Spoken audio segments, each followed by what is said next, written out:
laawol kisal ko laawol peewal e ɓantal. alhamdulillahi rabbil alamin thumma salatu wassalamu ala rasulillahi wa ala ahlihi wa ashabihi wa man tabi'ahum bi ihsan ila yawmiddin wa sallama tasliman kaseeran. Amma ba'd, assalamu aleykum wa rahmatullahi wa barakatuh. musidɓe julɓe tedduɓe wonɓe ɓen heɗitade ko kikiɗe meɗen ɗo ma ko jemma meɗen ɗo ñalorma woɓɓe bimbi woɓɓe ɓawa yetti Allah subhanahu wa ta'ala. yettirɗenmo ɗiɗo nemaji ɗi o waɗani hen fof e yettirɗenmo oɗo nema cellal e waɗede ɓiɓɓe adama, waɗede julɓe, waɗede kadi yimɓe jokkitoɓe oɗo sunna nelaɗo sallllahu alayhi wa sallam. ɓawa ɗum ɗen duwano nelaɗo sallllahu alayhi wa sallama en toro Allah subhanahu wa ta'ala yallah ɓeydu yurmede e teddugal e maɓɓe kamɓe ɓe gureji maɓɓe e sabaɓe maɓɓe wondunoɓe maɓɓe wondugal moƴƴugal e kala jokkitiɗo laawol ngol ɓe wonnogol woni on ɗon manhaj ha ila yawmil qiyama ha ñande Allah roni reedi muɗum ndin. Allah ara koye ɓe yimɓe ɗon jaade allahumma amin. ɓawa ɗum haara men salmini on salminago islam, salminago addaygol kiggol e wowodiral hakkudeji julɓe ɓen woto nelaɗo hollirno noon sahaba e makko ɓen hakke makko fi maggol mawni. Allah no janti fi maggol ko qur'ana makko ko ngoɗo woni ko salminoyete ko aljanna. haray musidɓe julɓe tedduɓe no wowiri noon si ɗiɗo sahaji hewti en fotte ko nokkure meɗen ɗo wondude ceernoɓe meɗen sertuɓe ɓeno anditana en fikaɗo diina meɗen ko anduɗen e koyen anda.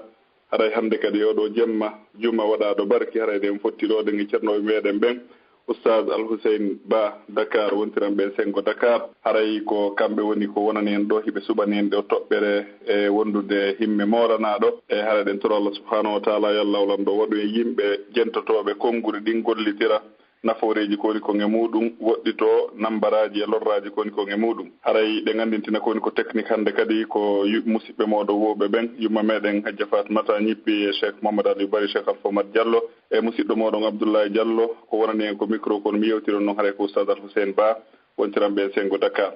haray ɗe wiyaɓe ko sadi maɓɓe ko tooli inchallahu taala. haray ɗe watta micro nge sokeje maɓɓe. haray oustaz ko sadi moɗon ko tooli inchallah. والصلاة والسلام على من أرسله الله رحمة للعالمين فشرح الله به الصدور وأنار به العقول وفتح به أعينا عميا وآذانا سما وقلوبا غلفا صلى الله عليه وعلى آله وصحابته أجمعين وسلم تسليما كثيرا مزيدا ما تعاقب الليل والنهار. أما بعد أيها الإخوة أحباب الكرام، أحييكم بتحية زفها الإسلام وجعل عنوانها السلام، فالسلام عليكم ورحمة الله وبركاته. فإن عنوان هذه الجلسة كما تعاهدنا ستدور حول الأمانة، ونسأل الله عز وجل أن يجعلنا من أهل الأمانة وأن يجعلنا من الأمناء. أرى أن يتي الله سبحانه وتعالى اقرأ بدكم ko kanko woni handuɗo e yettede ko kanko waɗi ko yettire nemaji makko ɗin hiɗi ɗuuɗi haa ka tawta la to addu wala tohsa, ɗi limata ko sakko ɗi moɓodira ande ko ɗi jelu. hiɗi ɗuuɗi e meɗen, ɗi tawata goɗɗe majji ko feeñuɗi, goɗɗi ko suuɗiɗi wano wi'iri zahiratan wa batina. nemaji makko ɗin en juule nelaɗon sallllahu alayhi wa alihi wa sallam.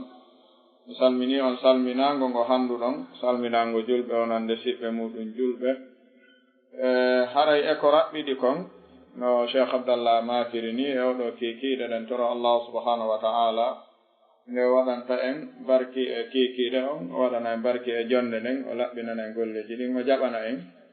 haray ɗen yiɗi andintinirde no ɓe makiri ni ko hooti e al amana. en wi'i al amana aray hino haton jinni etagol en heɓugol at-tasawwur. ko waɗi al-hukmu ala shay'i juz'un an tasawwurihi. waɗen tasawwur faamugol ko honɗum woni al-amana, woni hoolaare. andi si tawi wonki kin andi huunde nden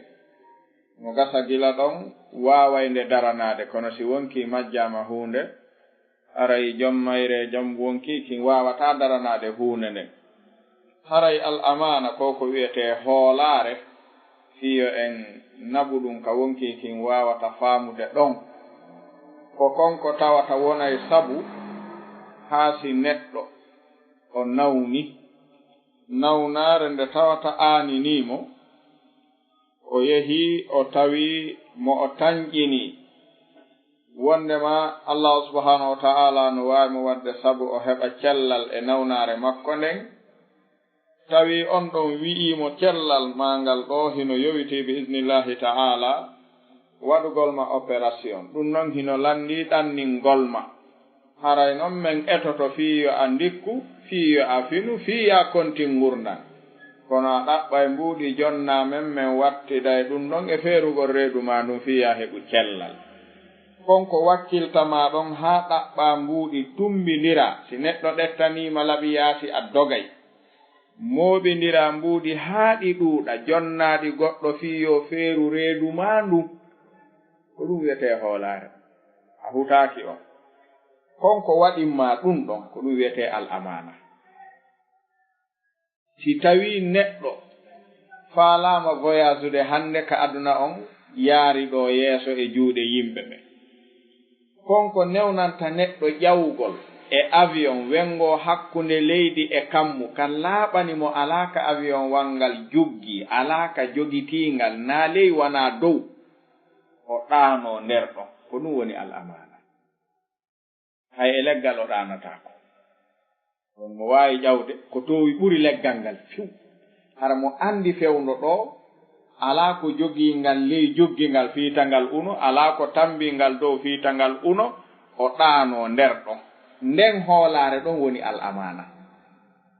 gandi amana no woɗɗi ka ɗum ko hunde hawnide woni amana ko ɗum noon waɗi si allahu subhanahu wa ta'ala ɗetti ndeɗo hunde fawi diina kan e mayre o ɗetti ko o jonni bani adama kon fuu e ko wi'ete neema o wi ɗum ɗo ko amana tun indak komi hooliɗoma e muɗum accirma hoolagol a yeebata wano woniri noon oɗa docteur jo o daroto yer ko wawi kon fof fiya immo jinda wi'a lebbi tati miɗo waali ka laptan ɓe opéranno kono alhamdulillah ɓutti mi fuɗɗitike golle a andi si o alano amana a fillatano ko ɗum oɗa mooɓuɓe temeɗɗe yimɓe ƴawni e nder avion waɗi ko waɗete kon fof ɓen ɓe noddi téléphone ɓe wi men hewti min wiiru min tippike mi hewti ka galle ɓen si ɓe eɓɓuno kaka laawol haaɗayno ɗon konko woni ɗon haa hewtoyɗa waɗɗo ɗum on siko julɗo siko keefeero ko ɗum woni al amana anda sen faami jonta sawru al amana koko accata koko ɗettata haqqille ma fawa e mum hooloɗa yondinora hara fikkitaki a hulita o gandi hulituɗo hay oto ƴawata so hulitima sabu si noddowo ɗo noddi e paasi hara ko yahay ngal ka paasi yoɓete o wi ƴawe gooto yoɓata paasi mi waroyay en hay gooto ƴawata no waawi noon ɓe ƴawa ɓe yoɓa paasi kadi ɓe maayoya kono taway wona ɗum wonata golle naɓowo on na waroygol yimɓe ɓe idan al amana amrun azim ko hunde mawnunde jooni noon ko jiɓini kon hannde nelaaɗon alayhi salatu wassalam ɓe maakuno e ngurdam maɓɓe awwalu ma tafqiduna min dinikum al amana ɓe maaki ko attoto ɗon hattade e diina mon kam fof ndaaron tawon hii komin julɓe kono ɗum ɗon fuutike min few ɓe maaki ko hoolodiral ko hoolare attoto iwde juuɗe julɓe ɓe ɓe wona julɓe ɓe ala hoolare ɓe holnaaki ɓe accirtaako ɓe accirtaake ɗum ɗon no woodi hannde kaala no woodi si en dartiile al amana ɗum min al akhlaqi jamila no jeeya jikkuuji labaaɗi allati wasafa allahu biha anbiya'ahu wa ibadahu almu'minin joomen no jeeya ko sifori nelaaɓe makko ɓen e jiyaaɓe makko moƴƴuɓe yiɗaaɓe ka makko ɓen o sifori ɓe bil amana wano si en darti e haqqe annabi Musa alayhi salam kalimurrahman joomen wi e haqqe annabi Musa inna khayra man ista'jarta alqawiyul amin ko ɓuri moƴƴude ko accirta golle halfina golle maaɗa ɗe faalaɗa yo moƴƴu ko neɗɗo waawuɗo ɗe ka doole mum e ka feere mum e neɗɗo holniiɗo e majja mo janfatako ɗe wattanen hakkil e neɗɗo on hara wonaali janfotoɗo hara wonaali ɗaanotoɗo kalifuuji ɗi o accira ɗin wasi tawi wona kanko accira ko ɗum si annabi Musa ko woni sabu haa joom men sifori ɓe ɗo alqawiyul amin e yi ko ɓe gollodirno kon jiwɓe jondammi ɗi golle labaɗe ka weddi tay kadi sifa ko wiyete kon alquwa wal amana feeñi jiwo wi ya abatista ajirhu si a ɗetta gollowo ɗettu on ɗon ko waɗi inna hayra man istaajarta alqawiyul amin on ɗon noon ko qawiyun fi amalihi summa huwa aminun fihi idan annabi Musa ko on no siforaɗo al amana hiɓe holni ko wana noon Allah subhanahu wa ta'ala sifori annabi Yusuf alayhi salam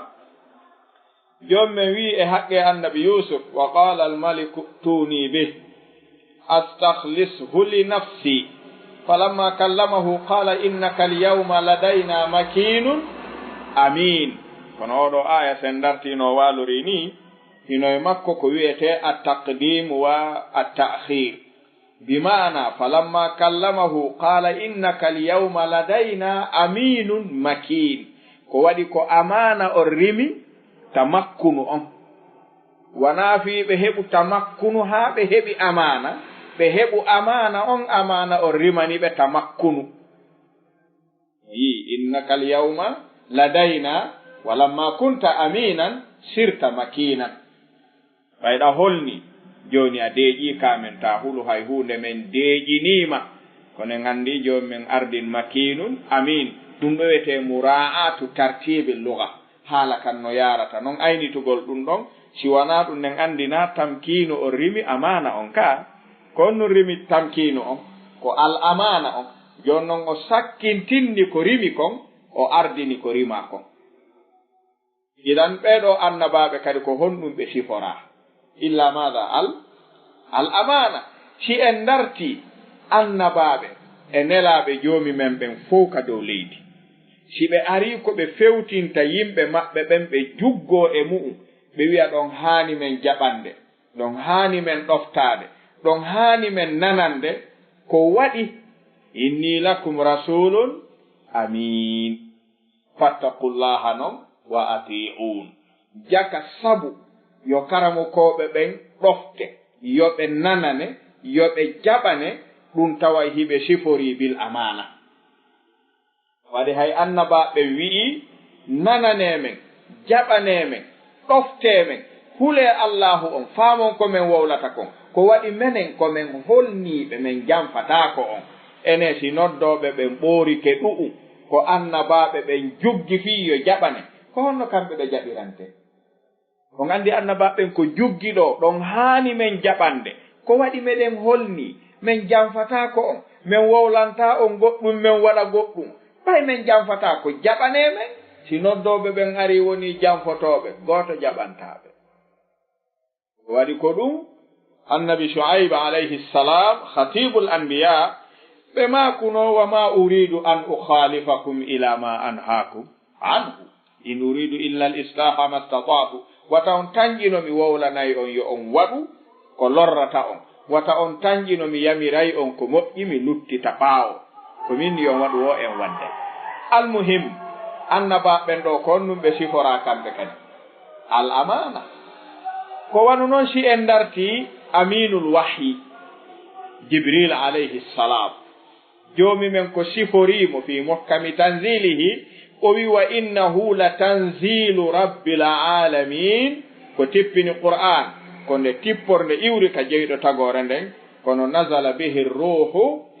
al amin awa ko tippini qur'ana on itti ka joomi men addani annabajo on ko on holniɗo o ari kadi o tawi nelaɗo on hiɓe wi'e muhammadul amin idan malaikajo on hakkunde mum e nelaɗo on woni amin nelaɗo on hakkunde joomi men e tagore nden ɓe woni amin si arɓe ronditi ndeɗo hunde wonali umana ɓe yaltoyta labud min al amana idan ko ɗum si joomi men o wi'i nazala bihi ruhu al amin ala qalbika litakuna min al mundirin ɗo joni en faami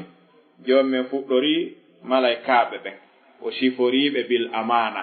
o ari e annabaɓe ɓen e nelaɓe ɓen o siforiɓe bil amana annabaɓen e nelaɓe ɓen wallini garanti ko ɓe hana jaɓiranede kon ko waɗi inni lakum rasulun amin noddoɓe ɓen si wallini nde toɓɓere ɗo sifitorgol bil amana si ɓe ɗaɓɓiyo ɓe noote ko ɓe noddi kon ɓe wawata heɓude ko tawata attiɓe ɓe ɓurɓe moƴƴude ɓen heɓali neɗɗo so woni jamfotoɗo mo holnaki tun haray ko jogii kon o weeɓitani ɗum yeebugol bal ko ɗum woni sifatul muminina al muflihin e suratul muminun se darti jalla wa ala himo jantiɗon gonɗimɓe ɓen gila ka wi qad aflaha al muminun gonɗimɓe ɓen ɓe mali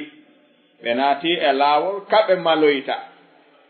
o sifi mahallu shahiduna kaka wiɗon no jeeya e sifaji maɓɓe walladina hum li amanatihim wa ahdihim qawira'un joni yiltitoɗen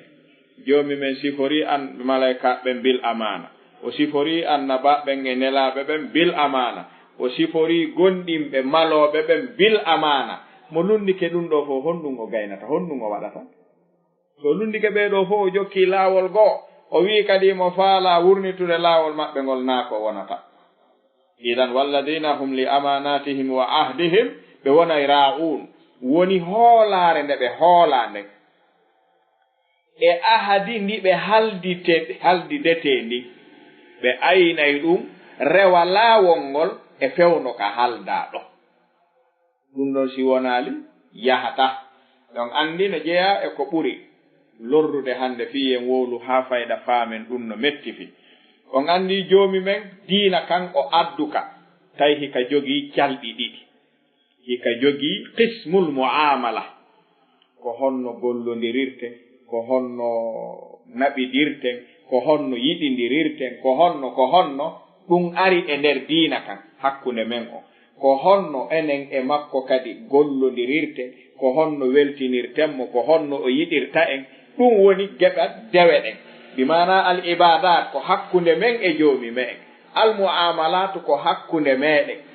on yi noon piyodiral janal ari yani ɗo piyodiral ngal woni julɓe ɓen ari ka faamu tasawwur na ka finde ɓe fiɓa muamala on jeeyaka e diina kan kono ka gollodire haqiqa mum ɓe ala naadorde gollodiral ngal ɓe faama ko diina on andi heferaɓɓen kamɓe ɓe arɓe ɗetti muamalatu diniya kulliha kala ko diina wi gollodire ɓe ɗetti ɗum ɓe wallini ɗum no ɓe wuurirta no ino jeeya e ko ɓe ɓuri ɗettude ka diina ɓe naɓi hakkunde maɓɓe ɓe wi fijirtaake few woni al amana son haldi koko halduɗon walladina hum li amanatihim wa ahdihim ko ra'un ko halduɗon kon ko ɗum hoolare nden ko ɗum gollodiral ngal kono haldirɗon wo jokkirton ko waɗi ko ɗum diina kan addi ko diina kan waawi naɓude aduna on hiɓe faala naɓude aduna on ɓe wata accude ɗum aduna maɓɓe on yaha few on andi no ɓe on naɓirde aduna on ni kaka diina ɓe ɗetti si ɓe wallini diina kan ɓe ɗetti haqqillaji maɓɓe ɓe naɓata he fof gollodire ɗen ɗe foppu maɓɓe sa darti son gollodiri on gayni a ɗaɓɓitay ɗum ka diina tawa ɗum ɗo ko keferon ko ga ɗetti julɓe ɓen noon ari naati e diina kan ɗetti dewe ɗen ɗetti julde nden ɗetti zakka on ɗetti korka kan ɗetti hajju ngun ɗetti salligi ɗetti longal ɗetti dewe ɗen gollodire ɗen acciɗe ɗo heferaɓe wi ala haaju e dewe ɗen ɓe ɗetti gollodire ɗen julɓe ɓen wallini gollodire ɗen ɗetti dewe ɗen tawi noon siɗa etade gollodirgol e joomi ma o weltanoma ɗum koko waɗantamo kon o weltoranayma yimɓe ɓen na ko waɗanta joomi men kon kamɓe ɓe weltoranayma ɓe yiɗirayma koko waɗantaɓe kon kamɓe a juulata ɗo hoora ɗo zakka ɗo hajja ɗo ha ɗayna yimɓe ɓen ɓe yiɗama ka ɗum no wawi wonde hay si hitande fo a waɗa e hajja waɗa e umra ciiɗi hara ko ayyamul bida ñamata ɗum tenen e alhamisa ɗum kama ko sa faala hoora ñande o ñande si tawi a jampoto yimɓe ɓen a ɗaynayi ɓe a haldete a firtay haray ɗum ko joomi ma yi'antama ɗum yimɓe ɓen yiyataɗa moƴƴi few kamɓe ko ɓe anndi moƴƴo ko gollondirɗo e maɓɓe kamɓe no moƴƴiri ko ɗum sa yiyay julɓe goo no seedo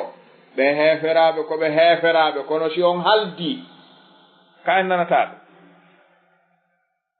o wiyal tun hiɓe moƴƴi o hulu wowlugol ɗum ɗon kono ko ɗum o deƴƴi ɗon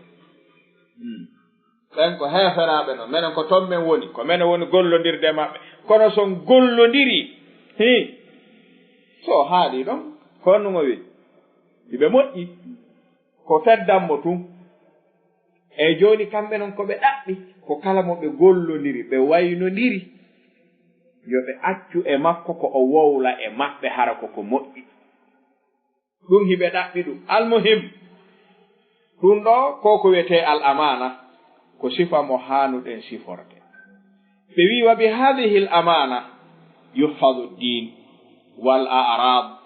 wal amwal wal arwah wal ma'arif wal ulum wal wilaya wal wisaya wal shahada wal qada wal kitaba ɓe wi ko ɗiɗo koko wiyete al amana sen heɓi ɗum ɗo tabitani en ko ɗum ɗo wawɗen renirde diina wa bil amana yuhfadu ddin ko siɗa jogii amana wawa renude diina ko siɗa jogii amana wawa renude haqqe neɗɗo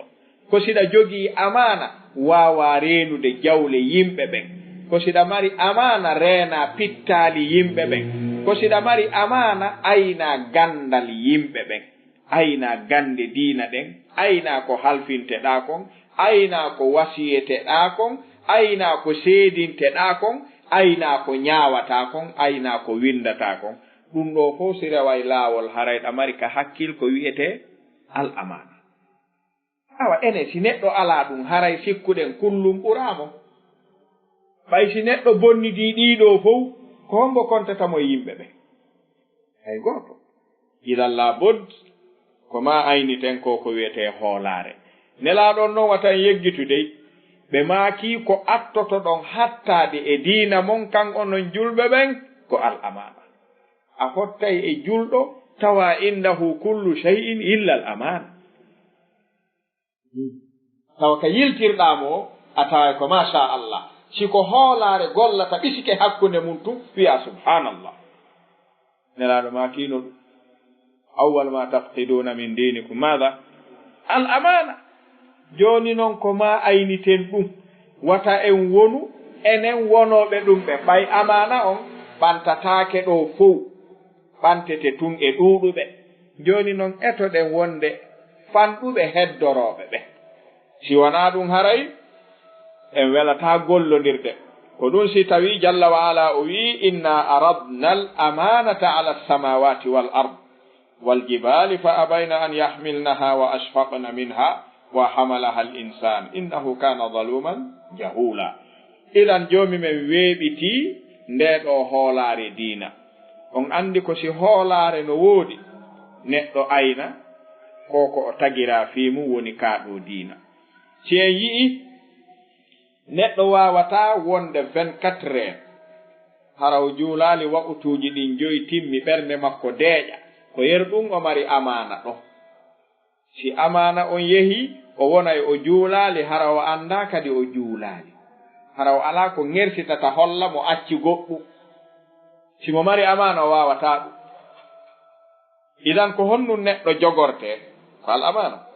neɗɗo si ala ɗum ɗo haray o wawata ko gollondirede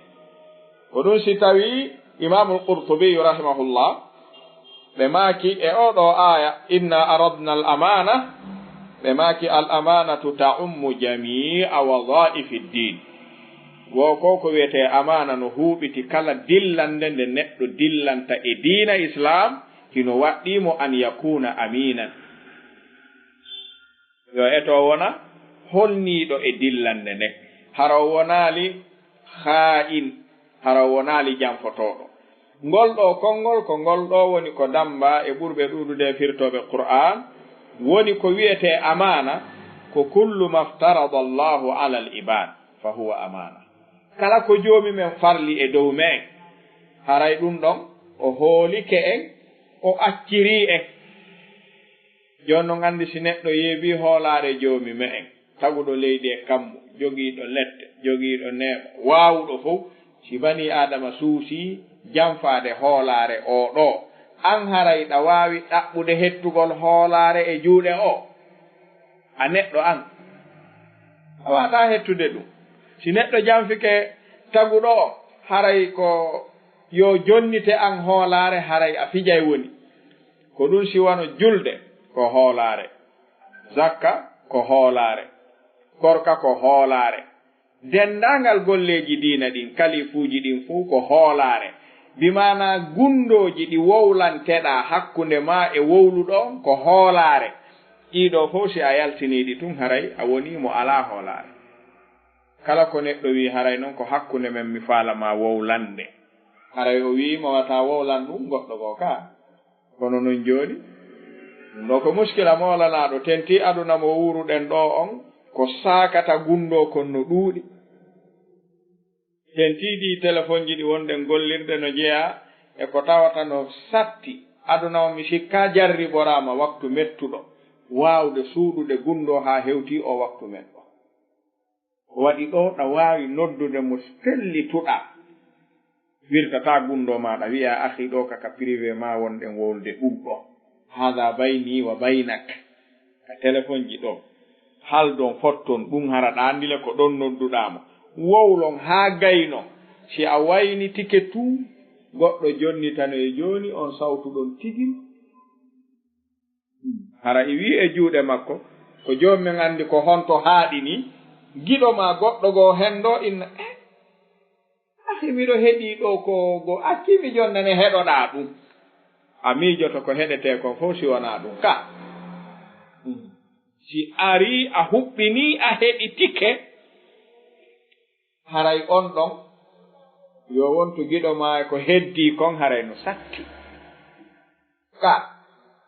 fayda hayya nodditumo lannditoɗaamo haray no sattanma fiiwata on no gasa ta on haɓu kono noon on ɗon yo a hoolitomo haray sattay ɗum ɗo noon no dogude hakkunde julɓe ɓen kaa ɗum kaka heeferaaɓe ɗum won dogude no dogude kaa hara kadi ko hakkunde ahiiɓe ɓen kaa ahi ɗum ɗo ko bayni wa baynaka ya ahi karim aywa gasi wowlen ɗon haa gaynen faama ko ahima halfiniimo woni gundo den anndi Anas ibnu Maliki on ɗum wi'uno ñande nelaaɗo nelno Anas nelaaɗo ɓe maaki Anas ɓay nelaaɗo neli Anas e haaju mu'um fay ko jogii kum on say duuɓi jeetati o rewi ka nene makko wonɗon nene makko Ummu Sulaymi noddimo inni Anas ari ɓe wi honto yataɗa hawji wo nelaɗo no nelila ɓe wi konnu nelaɗo neluma o wi ya umma hada sirru rasulillah ɗum ko gundo nelaɗo no ko nelaɗo nelila taw landola mi wowlanta on ɓe wi awa idan uktum sirra rasulillah awa suuɗu gundo nelaɗon ta wowlan hay goto nani awa jogiiɗo duuɓi jeetati hande jongalle wawata marde gundo muskila ɗum ko fitna molanaɗo ni fewndo ɗo hakkunde ma e ɓeyngu ma gundo ma fayda hoolaaki hakkunde ma e moodi ma gundo ma a hoolaaki ɓay on wadday ɗo nantoya yaati hakkunde ma e mo gollondirta fewndo ɗo ya heɓu mo wi'ata oɗo on si ngolani mara mi hulita on no ɗuuɗiri en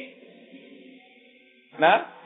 a heɓay fewndo ɗo andeji hara suusata ɗi weeɓitande julɗo ko waɗi a suusata wowlude fiita o ronkuɗi maruɗe reedu ndu fatay anndi reedu saako o haala fatay si fati tun ko ma hibba muskila aynal amana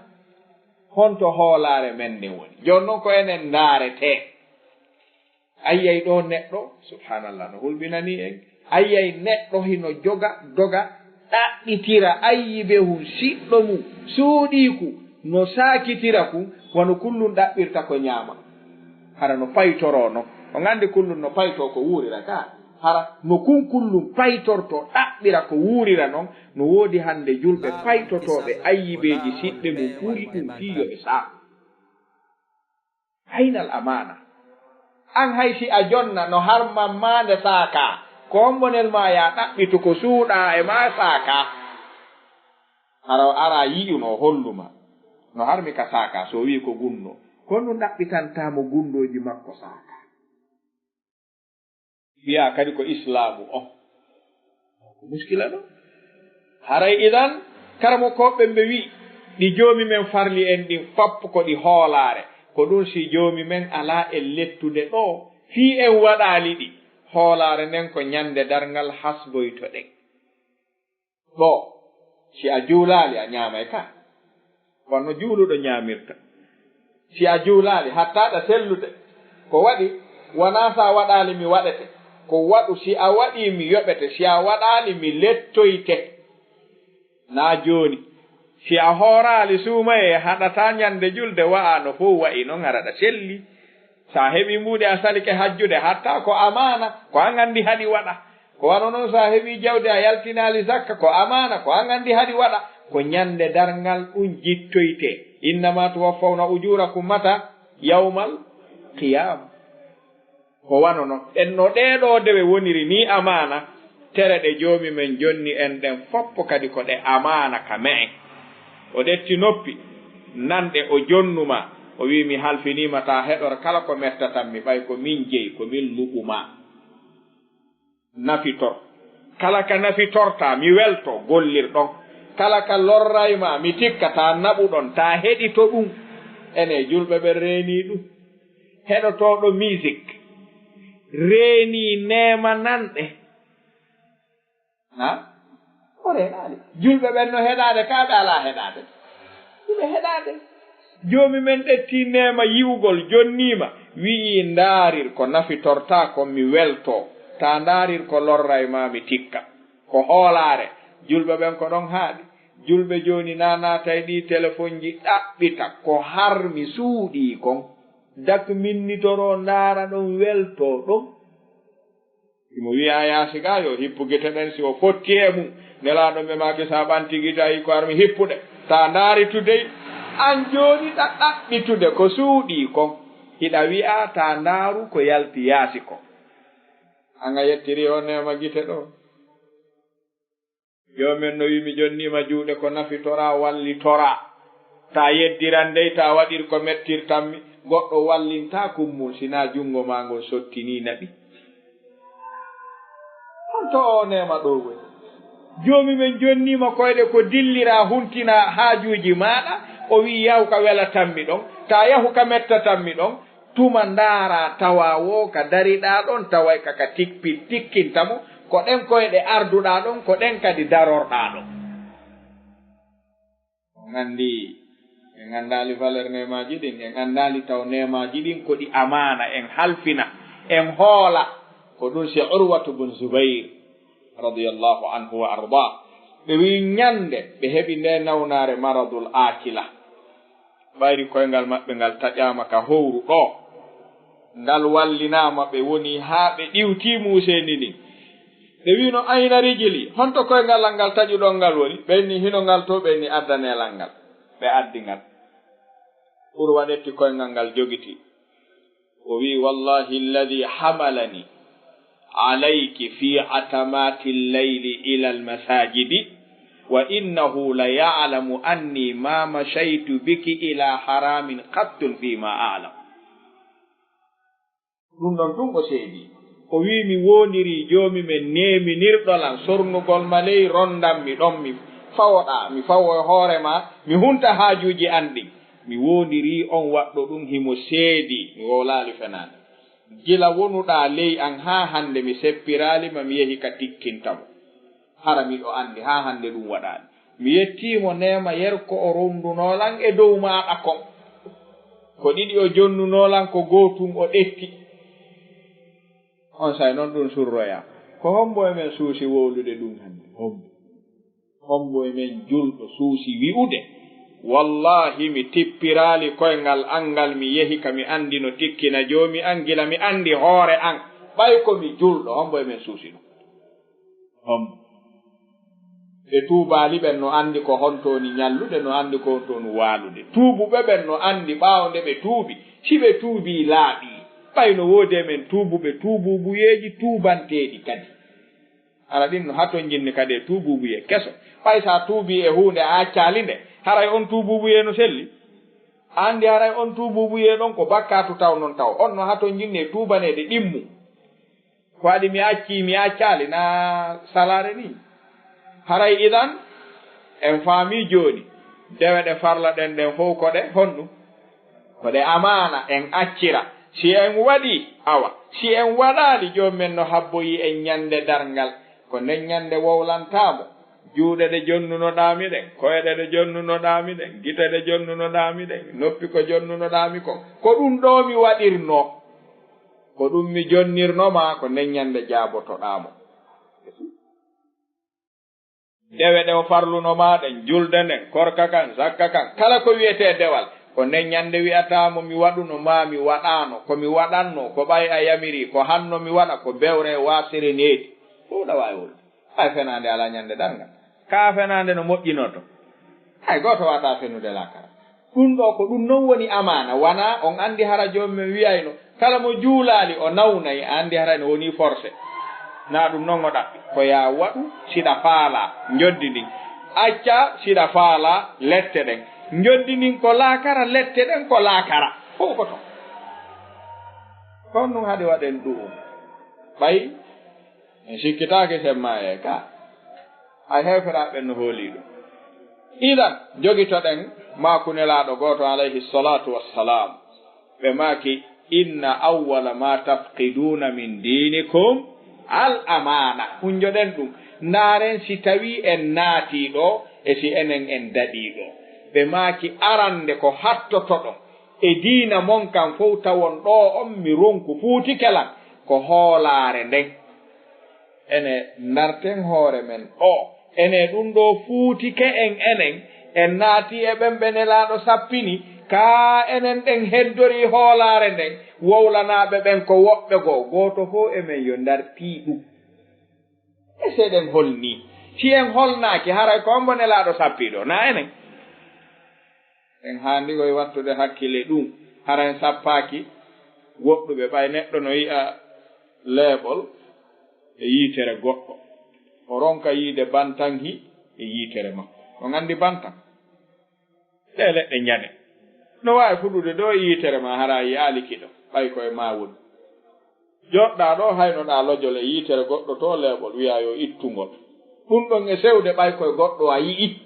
ɗumɗa e janɗude ɓay koye ma an boneeji ma ɗin a yi'ataaɗi boneeji yimɓe ɓen ko ɓe fanɗi wo ɗa rentiɗi boneeji ma ɗin ko ɗi janɗi wo a rentaaɗi ndo ala e ɓay no woɗi ko ɗum siɗen nana ɗo kaari waɗi kaari mortike kaari bonni kaari waɗi kaari haa hannde en nanaali ɗo darsu wiwɗo haray mi faala on laaɓande reedu komi mortinooɗo telenɗa komi faljunooɗo telenɗa komi bewnooɗo telenɗa komi jaggitaynooɗo telenɗa komi tooñunooɗo oya jaka haray miɗo ngantinii miɗo yaafini haada itirafun minni en nana ɗi darsuuji ɗumaw ɗetti konngol o haranni wo haray ko fulaa kaa amma nafsuka anta kamilul amr fiyake ma on anno timmi idan awwalu ma nafqidu min dinina madha huwa al amana wal ana alladhi nastafsiruhu ko wonɗen landade ko hal faqadna en hattike ɗum ɗo ka en hattaki si en hattike ɗaɓɓiten ko majjirmaɗa ɗaɓɓita ɗa wawi kadi yiitude ko majjirma kono sa jaɓali majji ko honno ɗaɓɓitirta awa jaɓen amana majjiri en taw awa ɗaɓɓiten yo Allah subhanahu wa taala arkisu en hette nelaɗon ɓe maki no jeeya ko hollata amana boniri on ida duyi'atil amana fantadiri sa'a ɓe maki son wuuri ha hoolare yeebama hakkunde mon haray darngal hewti nelaɗon ɓe maki ɓay ɓe maki ɗum sahabaɓe ɓe wi subhanallah si amana hoolare yeebama haray darngal hewti nelaɗon ɓe maki nam sahabaɓe ɓe wi ko honɗum woni yeɓugol hoolare huuɓitune nden ɓe maki ida wussida al amru ila gayri ahlihi haray fantadiri saa si yimɓe ɓen wuuri haa ɓe watti jonnirde golleji ɗin leƴƴi ɗin e gori ɗin e siɓɓe ɓen e hiɓɓiɓe ɓen harana waawuɓe ɓen holniɓe ɓen haray dargal hewti ko adi hoolare lanni golle ko jonnete ko waawuɗo de golle ko accirte ko holniiɗo e majje wona siɗɗo hiɓɓiiɗo wona janɗuɗo wona daneejo wona labaaɗo ka inna hayra man istajarta alqawiyul amin nelaaɗon ɓe maaki so wuuri haa on watti yiwde piiji ɗin no jonnireede yimɓe ɓen sabu imana geɓe leñol e hiɓɓagol jooni ko on ɗon menen mo amen on no wayi wo no wontiri wo mo amen on ɓurani men ɗum haada min tadyi'il amana e ɗum alaa siko golle tun ɗaɓɓa ko honɗum ko ya jonnu waawuɗo ndaare nelaaɗon sallllahu alayhi wa alihi wa sallam ɓe maakuno ñande goo ayatul munafiqi talata alama nde kaari ko naafiki ko fiiji tati siɗi tumbi ko woni naafiki siɗi jilli goɗɗi no ton goɗɗi ala geɓal naafiki yaagal no e makko en anndi fewtugol goɗɗo wiya kaari ko naafiki no welani goɗɗo fii kono wi'ugol min komi naafiki hika en ɗuɗi nande ɗum ka joni noon si en darti Hanzala radiyallahu anhu on andi sahaba ɓen ko ɓe sertiri e arɓe ɓaawo ɓen kamɓe haa hannde ɓe bakanaali hoore maɓɓe moƴƴere haa hannde ɓe pottinaali e maɓɓe bone mi maana ɓe fiɓaali ɓe bonnataa ɓe faljataa haa hannde ɓe fiɓaali haa hannde ko ɓe moƴƴuɓe tun ko joomi men seedaniiɓe ɗum naa kamɓe seedii ko ɓe moƴƴuɓe ko joomi men wii on moƴƴi mi weltanike on ɓen non wi'aaɓe ɗum ayyayno goɗɗo e maɓɓe Hanzala ibnu abi amir arrahib ñande goo o jooɗino kanko tun o wulli goɗɗo wimo ya Hanzala honno wullata oyni naafaka Hanzala woni naafiki ɓigi subhanallah honno wonirɗa naafiki o wi men jooɗoto yeeso nelaaɗo subhanallah nelaaɗo waajo men haa a sikka e meɗen ka nder aljanna ɓe waajo men haa min yiya lette yiite ɗen min yiyano yimɓe sunnirte e nder yiite ngen hara meɗen jooɗi sabu ɓannugol piiji ɗi si min iwi ka nelaaɗon woni ɗon min ukkoniri e ɓe sonnaaɓe min ukkoniri e ɓe ɓiɓɓe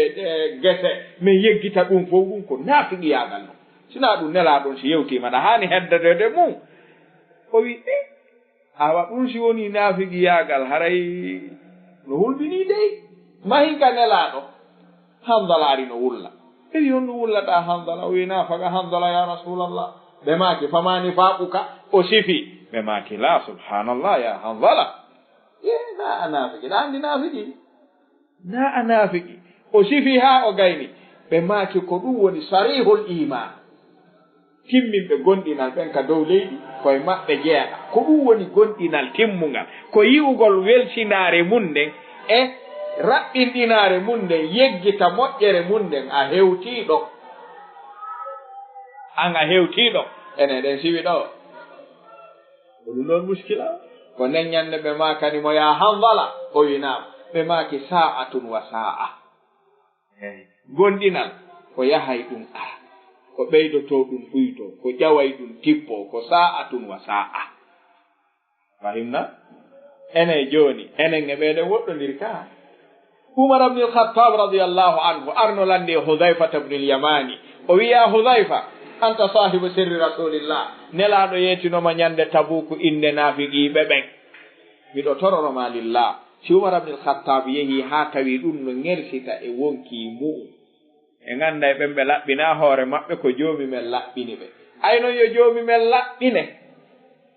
tuunina hoore ma ɓuri ya laɓɓin hoore ma hara ko a tuunuɗo ka taguɗo o taa ɗum ko gootu Umar ibn al-Khattab ya Hudhayfa ene nelaaɗo wowlaano inde annden e nder ɓen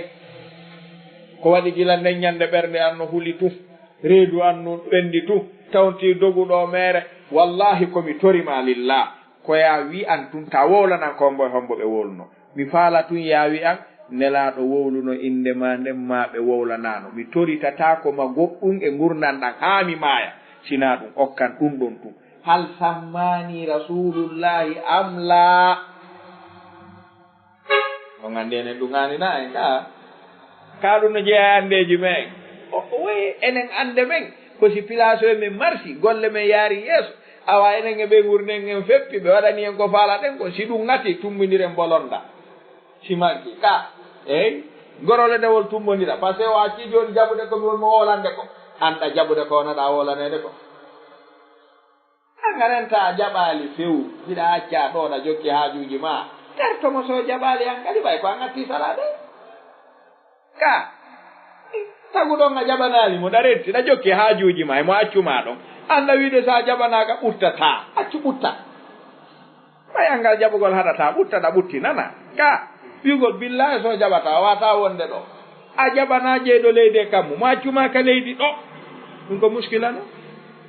idan hudayfa wi ya umar wi naam wota landitolan noon sifa ɗum hannde kadi o wi na ɗum ɗum mi landitata komo fuyɗo e darngal inchallah ko nelaɗo wowluno yimɓe an kaɓe wowlano toon hudayfa o ɓe wolali inde ma toon o wi alhamdulillah hari reedu an no taƴi hari miɗo huli si goɗɗo noon hari wi o ko naafigi ɓaawo nelaɗo na haray ko kanko neta naafigi o na nelaɗon wowli inde maɓɓe ɓe wowlali inde makko anda naafigi si wona on mo nelaɗo wowlali inde mum ko kamɓele wonduno a parda tardali haray sikkuɗa tardi ayatul munafiqi ko salasa goto men fof yo jogito ɗo ɗo a anday siko a naafigi mana a naafigi maɗa wadde naafigi yagal ma ala wadde o gandi ko ɗiɗi wona naafigi ma waɗa naafigi yagal ɓe maki ida haddasa tuma o wowlata wo kasaba o fenoray o gandi wona o fenay goy ɗo naasimo wowlude o fena hara ko fenade tun o wowlata kono o wawata wowlude ko feewi hara o fenorali e nder haala kan ida haddasa kasaba si o wowlay tun o fenoray hara wiyali si o wowlay o fenay ɓayna fenade tun o wowlata en faami ene kommoye men wawi ɗum hara inchallah simi ɓanti konngol fenade natata e maggol yer komi wowlata ɗon kon nde mari on nden hoolare si ɗisi neɗɗo waɗo omo hulata joomi mum ma o fena neɗɗo janfotoɗo ma fena haldeteɗo ɗon ka firtude ko honno sortorto sina fenade haldeteɗo firta ko honno hettorto addenen ko hettorto ko na fenan sa woni firtowo ahadi haray ko hettorta juuɗe yimɓe ɓen ko fenade addata garanti hettoɗa la hanki en halduno hanki mi aray billahi hanki ndiyan heltali kame ɓes hoore yaltali eyyi ko ma wallina garantire moolanande ko hettora si a woni firtowo ahadi ma ɗum a wata yaade hakkude yimɓe ɓen ka e hanki en halduno mi adda e compteur courant on hanki masu waɗi ka société toon hanki hay toon gollaka few ye ay ɗon ay aw gasi ko ma do adda moolanande wallina ko hettora si a woni mo hunnata ko halda haray gurdam maɗan garanti ma on ko honnu ko fenande ara woni wallinowo fenande garanti nasalullah assalamata wal afiya wa ida wa'ada akhlafa si o fodi o lumɗo so wi mi waɗay abboɗamo tawa latatako ɗum ɗo noon ko ɗum ɗo ko julɓe ɓen wona wowlanede fii taɓe yanu e ɗum ɗo a sikkay ɓe nodda e ɗum en nastayɗen famude ka en famani ko julɓe ɓen wowlana alamande naafigi yagal ɓay ɓe andi naafigi moƴƴa kono a sikkay ɗi makuji nelaɗo ɗo a sikkay ɓe faamu nelaɗo maaku eyyi julɗo tigiri si o wowlay o fenoray a sikkay ko ɗum ɓe faami eyyi julɗo si haldidama nayo hunnu fo wonde o lumnoto ɓe maki wayda tumina haana naafigi on si hoolama tum o jampoto a sikkay julɓe ɓen faamu alamande gonɗinal tigiri ko haldaɗa wo ma jamfoɗa gokku a sikkay ko noon ɓe faamiri makuji nelaɗo ɗi ko waɗi ɓe ronku yaltude e ɗiɗo kaaɗi e laaɓeeɗi e laaɓaaleeɗi dey mo gollondirtaa ɗo wiya ahi on mi yiwno mo dey tay tamawno sembi kono noon subhanallah ahi ta yiimo ɗon ta yiirumo ni dey ulɓini ahi piiji ɗi naccitugol waare na raɓɓindingol coñci on ko waɗinmi kon mel laakara inchallah ka ɗum alaa dogude no doggude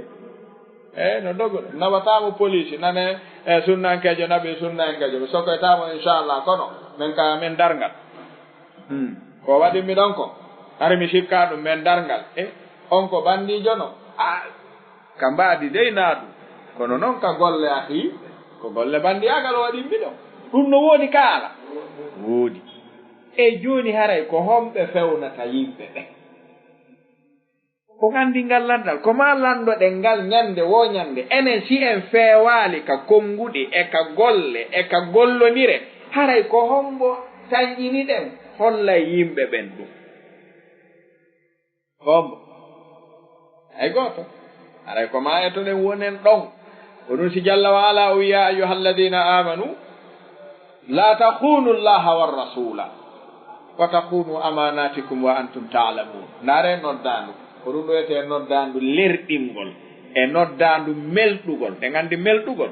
jeejugol ko ɗo haaɗi kono yo gonɗinɓe taw janfo allahu on e ahadiji makko ɗin oɗo kaka nemaji makko e ka farillaji makko taw on janfo mo ronkon hunnude ɗon wawi noon janfade kono taw on waɗu war rasula taw on janfo nelaɗo awa ndaare ɗo nan so on janfike allahu on janfike nelaɗo on pellet wata kunu amanatikum hoolareji yimɓe ɓen haray boni hakkunde mum o wata aynande neɗɗon aynanal taguɗo wata on a janfotowa allah a janfotowa nelaɗo a janfotowa islam ko hombo hulata janfagol ɓawu hombo hay goto joomi men no wi wata waɗu ɗum hara kadi wa antum ta'lamun hara ɗon andi kon ɗon wadde kon feewa ko ɗum si jalla waala o wi inna allaha ya'murukum an tu'addu al amanati ila ahliha joomi men no yamira on hoolareji ɗin jonniteɗi hooliɓe on ɓe addil amanata ila mani tamanaka kala holluɗoma no hoolima ɗettu nden hoolare mara ha timma jonnitamo hetto inna ɗo heddike timmi si tawi ɗum ɗon heɓaki tun haray gollodiral ngal bonay hakkunde yimɓe ɓen nelaɗon alayhi salatu wassalam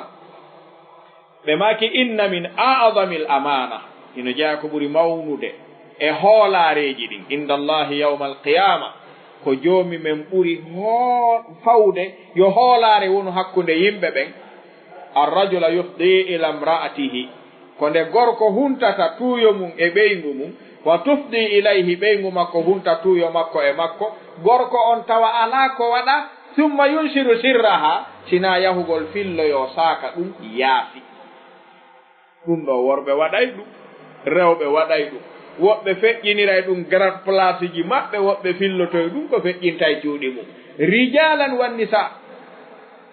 oɗo noon bone himo jeeya e boneji ɓurɗi mawnude ɗi bal inna min a'zami l amana no jeeya e hoolareji ɓuraɗi haanede reenede ñande darngal hara neɗɗo randitoyaka ɗum ko waɗi ko hunde nde tawata an tigiriɗa andi ko hunde surretende ni si neɗɗo no yaltini ko kanko tigiri o suuɗi ha o waɗi so yaltini ɗum haray huwa taysun musta'ar ɗum no hulɓini ko ɗum si en darti abou dharrin il ghifari radiallahu anhu ɓe maki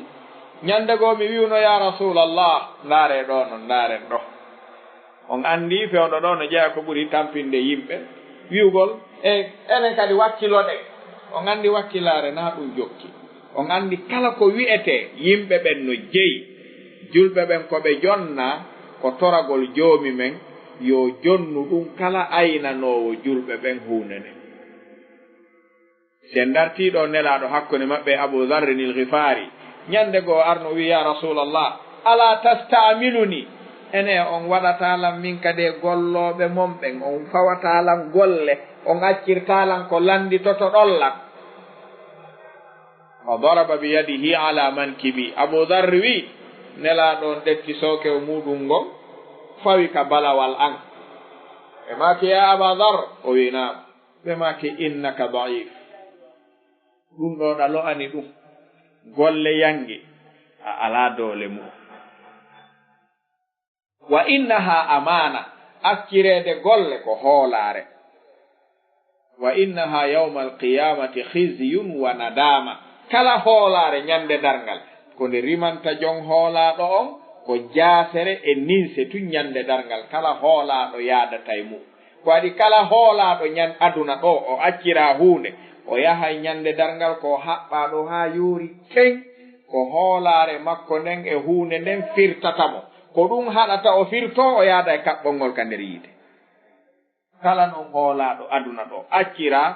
golle goɗɗo ma golle yimɓe o aray ñande dargal hara ko o jaasuɗo ninsuɗo illa man akhadaha bi haqqiha wa adda alladhi alayhi fiha ko aroyta ñande dargal no halfinano no accirano ara fiɗɗo daro habbo hara haɓɓaka haa yoori kewa ñanketen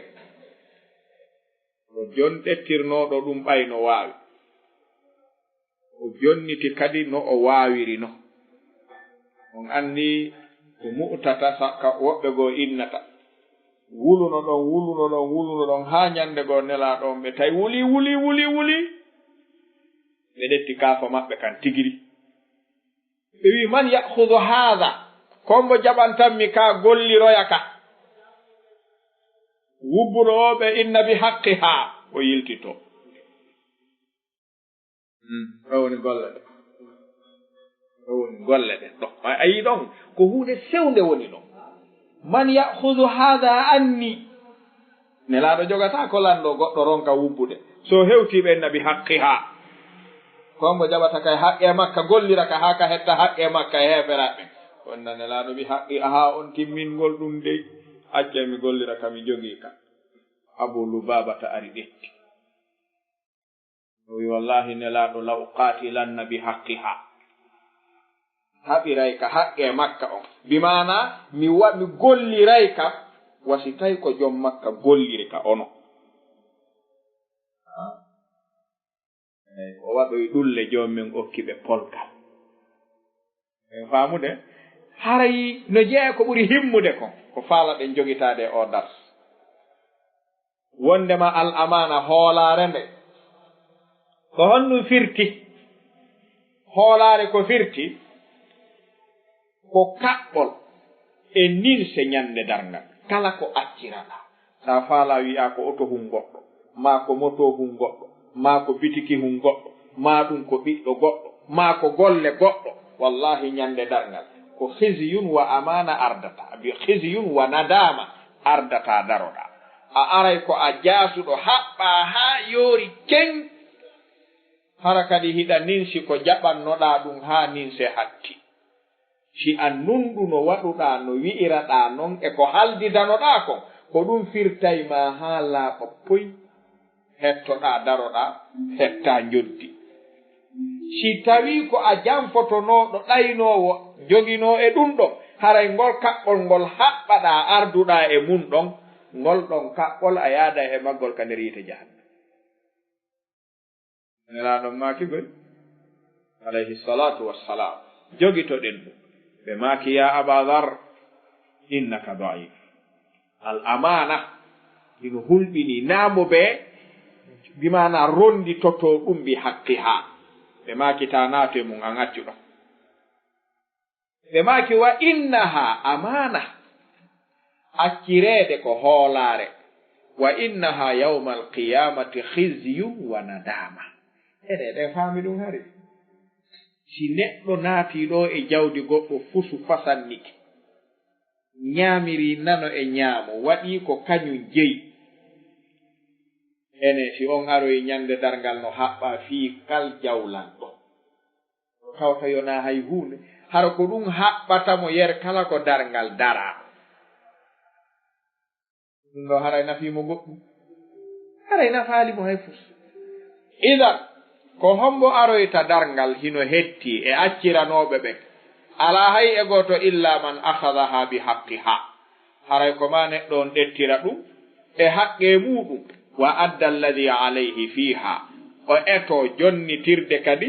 golle ɗen haqqe majje on e muɗum si ɗum ɗo manki haray halfinaɗo o halfinaɗo yo andu o waɗama kaɓɓol o fawama jasere o fawama ninse sina hara o wawu jonnitude haqqe o ko ɗum sinelaɗon alayhi salatu wassalam ɓe make riwaya go ma min abdin istara'ahu llahu ra'iyatan fabata ghashin li ra'iyatihi illa harrama allahu alayhi aljanna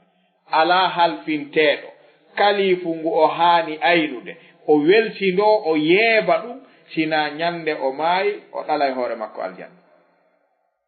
idan amana no hulɓini idan almuhim ɓe wi al amanatu awsa'u mimma yatasawwaru ba'du nnas hoolaare no njanɗi ɓuri ko yoga yimɓe faami yoga yimɓe hino faami hoolaare kaka kalifuuji tun haaɗi fayda noon hay haaɗuɓe ɗon ɓe ronku waawde aynude fayda hutooɗo hoore ma halfinoowo ko hutiiɗo hoore mum mo halfinta on o hooli mo ɓuri hoore makko na dogina ɗo ko jeyɗa e juuɗe ma doga adda tawna mo hooliɗa ɓuri hoore ma o waɗa ɗum ɓuri siko an har si heddino e juuɗe ma ɓuranno ma jaka sa ɗettiɗo mbuuɗi ma moɓidiri ɗo 500 francs 200 000 francs 5 000 haa heɓi ɗo 500 000 a wiɗa faala yaade fuɗɗoyo suudu kamo o a wi kono simi acci ɗiɗo mi ñaamay ɗi sa ñaamiɗi joni men nangitoyte kono ɗa yiɗi kadi ñaame ɗa faala ɗi wadde ka nafatama dogaɗi ara tawna mo hooliɗa hutiɗa hoore ma wiya miɗo faala yo maranan ɗi mbuuɗi ɗo miɗo faala waɗoyde suudu ka ame kono miɗo huli jogagol ɗi mi ñaama ɗi andi miɗo hooli on huti hoore an e komi jeyi kon ka ɓenna en laala ande hari mi neeɓi habbaari sifa pilasi o fewn ɗo no ɓeeɗi marchandise lanni gaafayda adde ehe ɓe jonna ɓe oya huccita tum ɓe yara ka magasin ɗi tigi ɓe soodo yaɗi ɓe adda ɓe paaka jarrabuye on timma ɗi kaloo ɗo ronka kadi marsude jafotoɗo ko noon tun wirtorto si oya artoyi wi e awa joni mi yewtidi e locataire ɓe ɓen fi yaagol ngol men haldi tene faɗɗi janngo e men waɗu feere mi yaha ara mi annda si tawi ɗum onno ɗon e si mi aroye janngo ɓena ko ɗo yiltiɗa holli tene ngol laatatako anani ko ɓe haawi kon ka anda ko bandi halfinnoɗa a hutike hoore ma hooli kelam min mi holnaaki mbuɗɗin walaaki ɗo on to waɗu ɗon ɗi ara alhaali naɓiiɗi on haa hannde o yi'a si on yi'ano anno waranoma sabu kon woni bonnande yimɓe kon no ɗuuɗi ka kono sa wi addemo mi accita o mi nanga mo kanko ɓe addoytamo kadi ɓen alhaali naɓi alhaali ñaami awa addoye alhaali min o jonnitaylam mbuuɗi andi ɓeynoytama kadi ko oɗo woni alhaali ko min mi ñaandi ko kanko woni alhaali o arayna ɗum ɗo noon si julɓe ɓen waɗi ni ndaare nelaɗon alayhi salatu wassalam heeferaɓɓen ko ɓe añunoɓe kon makka fof ko ɓe yawinoɓe kon fof a yi'ayno hiɓe immo jam mooɓa jawle maɓɓe kanŋe e haalis ko ɓe huli wata majjirɓe ma wata wujje juuɗe maɓɓe ma wata ɓe ñaamu ɓenna muhammadu no ɗo en faamodira kono hey billahi umma ɗo hendi kara ɓutti naɓu halfinoyama ñalorma waɗatake haa ande ko tedduɗo hoolaaɗo ko jemma kadi ɓe arata ɓe molto ɓenno muhammadu marana maka naɓu waɗaɗa ñande arɗa o a taway ɗon naɓu waɗaɗa sa addi a wallini ɗon sa artanoyi a wi mi arani ko mi halfinno on ko ɓenna yawndara ka wallinnoɗa ɗo sa haɓɓuno a taway no haɓɓi sa haɓɓano a taway ko an wonno haɓɓani yiitere yahaali toon junngo yahaali toon ɗum woni hoolaare omo nelaɗo men on naaɓe ɗo naaɗe wiɗal qur'ana wa sunna eyi ko ɓeeɗo noon woni sunna ko ɓe jonnon an so addi o jonnima mbuuɗi ɗin ko wiigol taw yomi sensu ɗiɗo o ko ɗo holli o ñaamay ɗi ƴewɗi ɗi adduɗaɗe yomi sensu ɗiɗo o ay kam wi ɗon yo sensane wattane jani o ñaamu o sensitoyay ɗin kadi o ñaamay hollaaki sina ɗum kalifu no holli ya fewjan kalifu goɗɗo ya firliso e kalifu goɗɗo na firta ɗum nela ɗon kadi wattano ɗum kalifu sa halfinama tum ko kañum tigiri nayama fo ha sensa ɗin so aranoyi noon sensi naara a lorrimo waɗanao misal so addi ɗo cewɗi 50 000 o jonnima 30 000 cewɗi tawi 20 000 ko biyeji ɗiɗi onni mara neelak a ɗetti 30 000 cewɗi ɗin a watti ka tiroir a ɗetti jani a watti a haɓɓanimo a waɗiɗa waro wi jonnelan ɗon e 3 000 e 50 000 an on ɗandi ɗum ɗo sattanamo kanko ka a wi awaɗo cewɗi alaga ko cewɗi mi adduno cewɗi no toon andi ko ɗo wonma hollude o nunɗa ko ɗon si tawi o ñamali ɗi o sensuno ɗin ɗon himo maranma 50 000 jiɗi o jonnete ɗon 10 000 yangoyɗa ha heɓa cewɗi maron ka heɓude cewɗi ko honɗum yanguma ko cewɗi addunoɗa si wona angal hoolare halfinaɗo so ɗettunoɗe o waɗe mbuus o haɓɓi o wallini ɗa ɓay na kanko jeyi o haldaka yo ñaamu ko kalifu sa ari a wi jonnelan ɗon 3 000 ɗa poɗude kum wiya ɗettuɗo ɗin addunoɗa i ko kanƴinoɗo so yaltini ɗon yer ko faala ko jelu ittuɗa ton ko 3 000 awa haɓɓu hino ɗon so aroyi ko noon kadi o naɓirta ko ɗum woni kalifu en wawata ɗum enen hon woni kalifu hon woni kalifu ko mara nan eyi tawaɗo fus e mum siwana mara nan yon ɗum asi ko cewɗi koya firli so taw nafitora ɗin ɗon go sensa ɗin mun ɗum si tawi ama foyke ha kadi wattaɗe e nder place on ñamaɗi so aroyi fuɗɗoɗamo jonnirde 5 000 10 000 5 000 10 000 15 000 20 000 o jonnunoma 500 000 o ñaami taɗi ɗon haaɗi lanna o hettaɗi hara o nafitortaɗe ɗo si o joginoɗi o ñaamiri ɗino faalira ɓuri deddudema idan faamen hoolare no hulɓini no hawni kono noon ta en yeggito haa jooni inna awwala ma tafqiduna min dinikum ma huwa al aman acce hunjoɗen o haɗi manditoɗen o kadi ko ɗon anneten si tawi ko enen nelaɗo sappino ndaren no wattitire ɗen mari amana ɗen heddi awa henen en naatali ɗon ɓeyden yettude joomi men reeno ɗen kono sen faami ko kaari en woni holnaki ko kaari en en yiyata ko men ko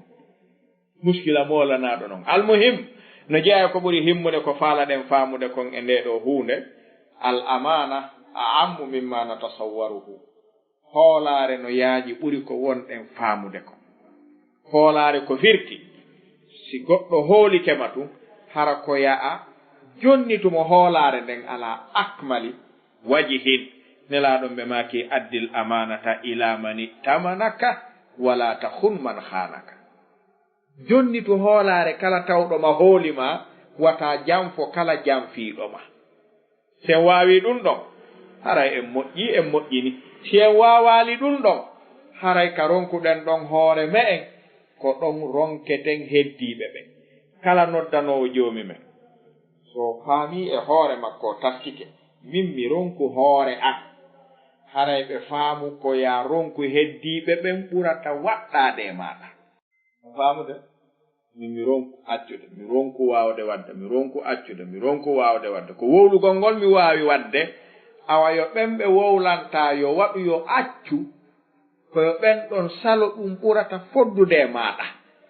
waɗi ɓe innay gando noddanowo joomi men si o gollitirali gandal ngal o yottinta ngal konnguɗi makko ɗin wa'ay wa ndiyan e feto wonugo e tintire e gandi si ngo waɗi ni e fello ni kappiɗan ɗo wo hontoɗan woni yaade kayde ley ɗan ndiyan sa wi a yitoyeɗan honde yitataɗe ko noon yarata haray toroɗen allahu subhanahu wa taala e ko raɓɓiɗi kon yo Allah subhanahu wa ta'ala arkisu en ko wiyete al amana yo arkisu en jeeɗen minal umana o danda en wonude hawana o danda en wonde janfotoɓe o danda en wonde kadi ɗaynoɓe haray kanko Allah subhanahu wa ta'ala ko kanko ni wawuɗo ɗum wa huwa yatawalla hidayata ibadihi haray ko ɗum ɗon fannoɗen andintinde oɗo kikiɗe wano haldirnoɗen noon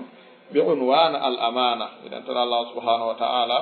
an yahfadana wa yahfada dinana inna subhanahu wa ta'ala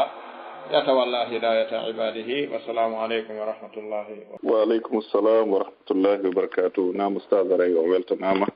on jarnama fota en torki Allah subhanahu wa ta'ala yalla olon ɗon windangon ɗum ɗo ko misan mon hasanat yawma la yanfa'u malu wala banun illa man atallaha bi qalbin salim ɓe heɗitiɓe ɓen fof kadi ɓen ɓe Allah mantifi muɗum ko deftere makko wiisi ɓe nani konngol ɓe ƴetta ɓe gollitira ko ɓuri kon moƴƴude e muɗum ɓe woɗɗito ko ɓuri kon haɗede e muɗum torki Allah subhanahu wa ta'ala yalla olon ɗon oɗon barki e meɗen en fof haray ɗen andintina inchallahu taala haray en uddita e ɗo lande ɗen e haray ɗen andintina jama waɗugol étoile 61 ɗo woni star 61 hoodere capanɗe jeego e goho haray kala ɓe ƴettanoyaka lande ɗen saabu noon haray jama on haray no ɗuuɗi hara ɓe yaafo inchallahu taala haray ɗen atto uttana ɓe attiɓe nattuɓe ɗo maketeɓe Cheikh Oumar Diallo assalamu aleykum. Wa aleykum salam. Naam ustad neɗɗiti on ɗon. Allo. Allo. Allo naam. Assalamu aleykum ustad. aleykum assalam wa rahmatullah. ɓe nguure. eɗen e jam alhamdulillah. Ok min ni émission mo welira moƴƴano. Allah hon nafire. Naam ko Oumar Diallo Tombulia. Eywa na e naam haray ɓen ɗon ɓe yalti haray ɗen uttana ɓe maketeɓe ɗo ceerno Hamid assalamu aleykum. Wa aleykum salam wa rahmatullahi wa barakatuh. Naam ustad en heɗiti on ɗon. Ustad assalamu aleykum. aleykum assalam wa rahmatullah. Ustad hiɗo weltana moƴƴano yalla yoɓɓo en ko ɓuuri e moƴƴude. amin ya Allah ya Allah mi welti kadi moƴƴano e darsuji ɗin ko no waɗande men kon kadi ko télégramme e ko whatsapp yalla yoɓɓo en ko ɓuuri e moƴƴude o jarama moƴƴano mi weltori moƴƴano. awa joni landal ngal ɗo min ko landal ko joyti ɗo ko yewiti ko hoore ko golle amen golle ɗen ko 7 heures ko 7 heures min doit fuɗɗago golle ɗen joni noon simi yaade ko golle ko équipe ɓe hara no joyti chef responsable o équipe ɗon simin hewti noon ko golle ɗay noon ko 7 heures min fuɗɗoto simi hewti ko golle chef jon kenen kanko fuɗɗota ko e 7 heures o fuɗɗi ko o e 7h30 e 8h minen noon mi wata yaade ko tuma wi mi yo min fuɗɗo gollugol ngol mi yaa mi fuɗɗo kanko noon o fuɗɗi ko o e 7h30 e 8h minen noon ko contrat on ko 7 heures min dowa fuɗɗogol joni noon min haray e nder ɗe golle ɗon ila nunɗi e nder ɗum ɗon ka mi nunɗa e nder ɗe golle ɗon sabuna wona min laami hoore am mi joyti goɗɗo goo laamiɗo min e nder ɗe golle ɗon kamali moƴƴa landal ngal golle amen ɗen ko 7 heures min fuɗɗoto golle Ustad Alusen landal ngal ko woni o faala landade golle ɗen ko contrat ko signi ko 7 heures golle ɗen fuɗɗoto gasaɗe lanna e 17 heures ma 16 heures joni noon kono si ɓe ari place gol golle ɗen ko goɗɗo halfina ɗum haray hoorejo no toon on ɗon noon o place yimɓe ɓe wo e tuma woni wono 7h30 ma 7h20 sifa ɗin ɗon piiji e ɗon noon ko ɗum ɗon o faala landagol ɓa kanko contrat ko signinoɗon ɗen ko 7 heures ko kanko mari ella on ɗon ɗen si o golli ɗon ɗen konko ɗin ɗon tanji ɗi o woni o gollaari haray himo mari haqqe ɗin ɗon ka haray ko fodde o yamirama yo gollu o fuɗɗo golle ɗen ɗon haray ko ɗum ɗon o faandi si tawi yewtere nden faamini ke ko noon tigiri woni ayi joni mi faami ɗon ko ɗum faala ɗon humpitade naam ko ɗum tigiri ustade ko ɗum tigiri aywa joni ɗon haray komi faalte humpitade on wonɗo hoore ɗon wonɗo senditude on e golle ɗen ko onon waɗimo ka ko jon golle ɗen waɗimo ko jon golle ɗen waɗimo jon no andi air mo woni on fuɗɗinde on ka o anda hara o hoolimo himo janfaade kanko ɗon haray awa simi faami jomagol patron jon wiye tum patron jon o kanko ko compte tan ko 7 heures o inni men fof hay chef jon kadi ko 7 heures kanko noon chef jon kanko o waɗata o innata men gollu e 7 heures o gollini men o e 7 heures 30 ma ɗum e 8 heures patron jon anda jon noon hara hiɗon mari laawol ka andi noon ɗum ɗon on ɗon hara bonnanta on ma bonnata ton goɗɗum ngo so min andinima ɗum noon de o heɓay ella toon seeɗa on ɗon ko siɗɗo makko ka ko siɗɗo mon ka enɗan na ko siɗɗamen ko enɗan wona siɗɗo patron jon wona siɗɗo hay gooto o ɗettaɗo tun golle ko ɗettaɗo tun golle o lammina hoore groupe wonɓe yaade gollugol ɓen on ɗon masala taƴugol talan fii ko waɗi on anndi ɓay aray no woodi telen ka wonirɗon ton karamokoɓe towuɓe alluwal faamuɓe golleji ɗin toon no woni yaarude e golloɓen no gollinirte noon ko ɓen ɗon wawata taƴude ɗum fiwata en taƴuɗo hukumu shar'i hara hino toon istisna a jaɓayɗo ngan to bonna golle ɗen hara golle ɗen wawata no bonde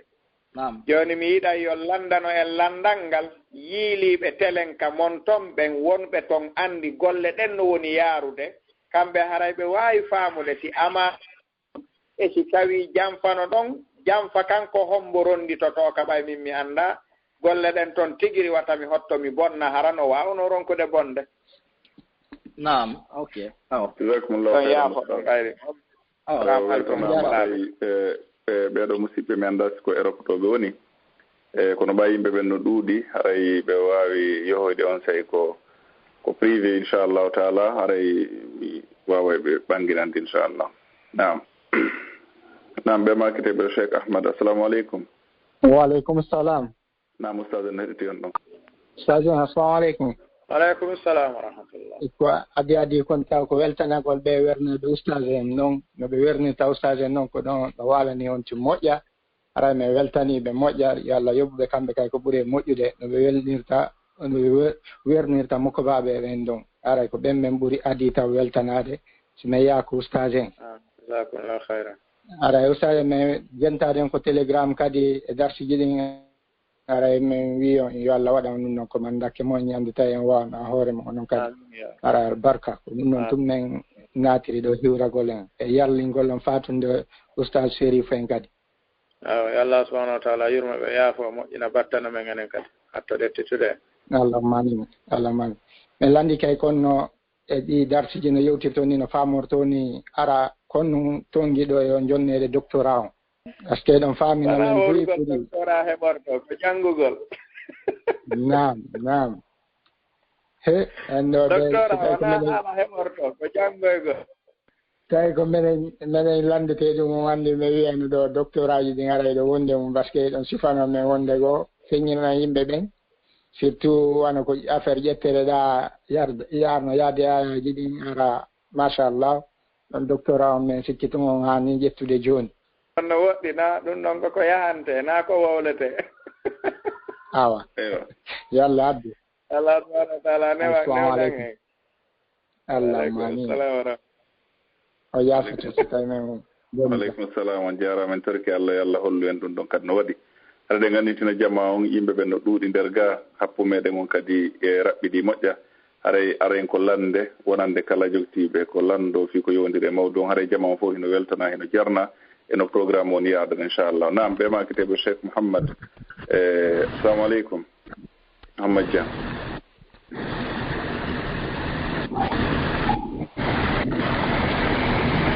assalamu aleykum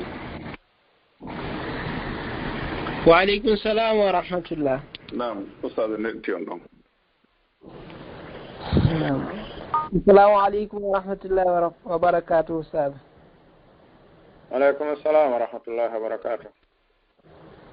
asa halay ko adi kon fof miɗo inna on ana uhibbukum fillah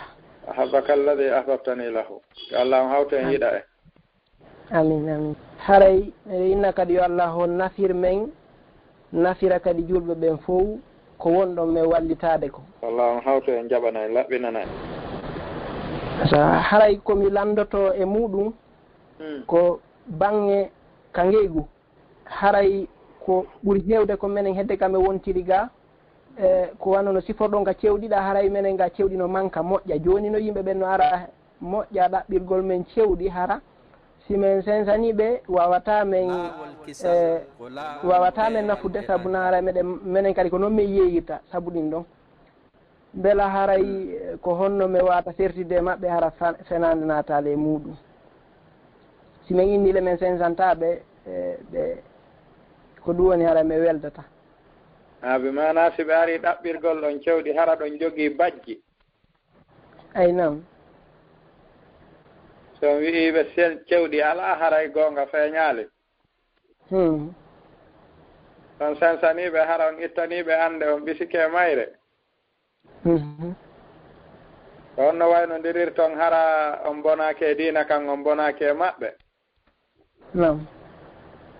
siɓe jaɓa wala noon ɓe ko laaɓi cewɗi ko yer pettu won ɗo mi annda son ɗaɓɓoyta nokku goo siɓe jaɓa ɗum hara bonnata siɓe jaɓata ɗum tawi bonnay salafu no gollirayno ko wiyete a tawriyatu fi ta'amul koni a tawriya ko wowlugol hunde hara no faandi ɓaawo mayre sabu maslaha jiccuɗo si nde tumbitama hara bonnay ko mawni reenugol konko bonata ɗon wowla hunde faando ɗimmo mayre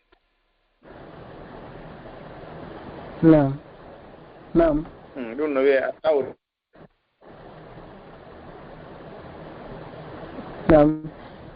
haray ko hikki ɗon kon landal an ɗimmal ngal ɗon mi faami yo Allah o yoɓum ko ɓuri e moƴƴude amen haray landal an ɗimmal ngal woni bange yeɓugol hoolare nden si tawi neɗɗo on hino yeeyude marchandise mo woni yeeyude on hara wona kanko tigi tigi woni ko arɗo ɗaɓɓugol on faala kono hara no nandita yo innumo ko ɗum ko kañum ni tawsi haray ɗum ɗon yeɓugol hoolare hine muɗum tañini ɗon ɗon wawi wonde mufti nafsakum ko ari kon o landi ko ɗum ka nandu e mum hara nandu e mum ke na si o wiimo ko kañum haray on daynimo ka on daynalimo jaabe ɗon ɗum wono mufti nafsak jaabe ɗon haray on dayni ka on daynali ɓay ko ɗum ɗa o ɗaɓɓi ko nando mum jonnuɗon mo haray dayne naati ka naatali haray kay naati ɗon ko onon jaabe machallah gasi haray ko ɗum ɗo mi accana kadi heddiɓe ha lawol go inchallah haray mbiɗo wiɗo kadi Cheikh Abdallah en ɗo moƴƴa wiyaɓe kadi so tawi ɓe wawa mbeyɗan saɓe mberga ɓuura sukkude seeɗa no ɓurta e moƴƴude kadi ara meɗen ɓuuri haton jende naam ɓe gayni ɓe tañjini ɓe gayni aywa ɓe jarama kamɓe kadi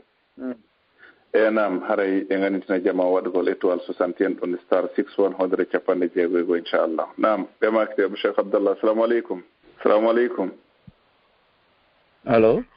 allo assalamu aleykum wa aleykum salam wa rahmatullahi wa barakatuh nam ustad en heɗiti on ɗon ustad assalamu aleykum waleykum salam wa rahmatullah ewa haray ko min Abdoullahi Bari wonɗo Conakry haray ko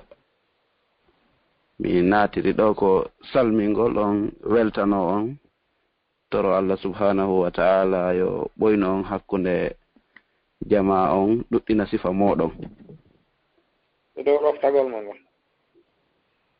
amin amin nam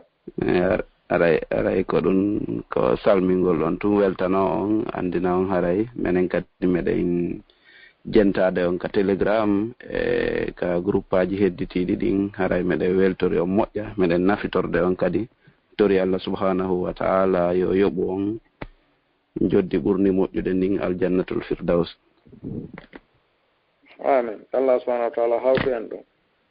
amin ɗon si Cheikh Abdallah ko ceerno Abdallah ɓe Conakry ɓen ka mi inni ɓe komi waɗani ɓe taqyide ɗa e dow ɗoftagol Allahu on naam salafu ɓe haɗay toragol tuulal umre biduni qaydi ta'a naam ɓe haɗa yo neɗɗo torot juutugol ngurdam wonande hoore mum ma wonande kala wonɗo sina hara tongidete e dow ɗoftagol joomi meɗen waɗi nelaaɗo alayhi salatu wassalam ɓe maaki hayru nnasi tala umruhu wa hasuna amalu wa sharru nnasi man tala umruhu wa sa'a amalu ko ɗum kala mo torantoɗen juutugol ngurdan tongen ngurdanɗan e dow ɗoftagol mo ngol ko ɗon ɓurata nafude e ɗi yo allah on kontu ngurdanɗan yo juuti ngurdanɗan yo neebi ngon ɗo si dottaka e dewal ngal si ɗum juuti koto bakkatu ɗum o ɓeydata rondade famike hayyakumullah wa baraka fikum amin wa iyyakum on jarama oustaz yallah e bonko moƴƴi nam haray ɗe gandintina musidɓe ɓen haray ko minitaji joyi woni ko heddorɗen ɗo inchallahu taala saabu noon hiɗen gandi jonde meɗen ɗe juuti happuji karmakoɓe meɗen ɓen no fanɗi moƴƴa nam haray ɗe guttana ɓe makiteɓe ɗoɗen cheikh mouhammad sellu assalamu aleykum nam haray oustaz en heɗiti on ɗon